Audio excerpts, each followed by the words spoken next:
puis ça permet aussi de les amener peut-être à un autre niveau. Tout à l'heure, on a posé la question quelles sont les choses positives que peut apporter l'endométriose, et ça a tout de suite mis une note un peu avec des idées qui étaient bonnes pour trouver un petit peu le verre à moitié plein plutôt que le verre à moitié vide. Et ça, c'est pas du médical, mais ça reste de la psychologie et ça reste très important dans une prise en charge.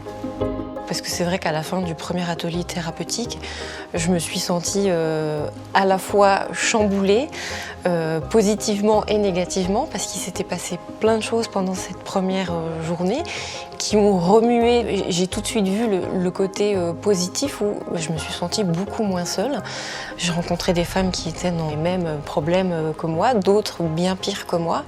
Et tout d'un coup, on se sent soutenu et on se sent appartenir tout d'un coup à un groupe de parole.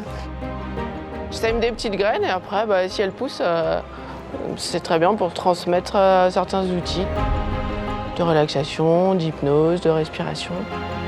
Pour les patientes qui ont une maladie chronique. Et non, en général, elles sont assez contentes de cette approche.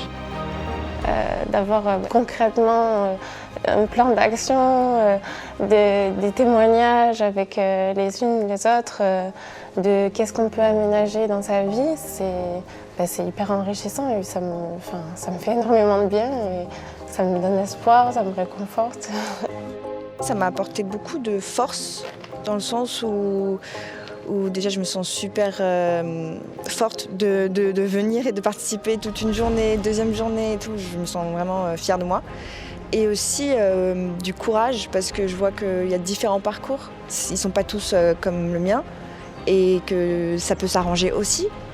Donc ça fait vraiment du bien. Et puis aussi de voir d'autres femmes qui sont aussi fortes et aussi courageuses et d'entendre tout leur parcours, ça donne beaucoup de soutien et de réconfort en fait.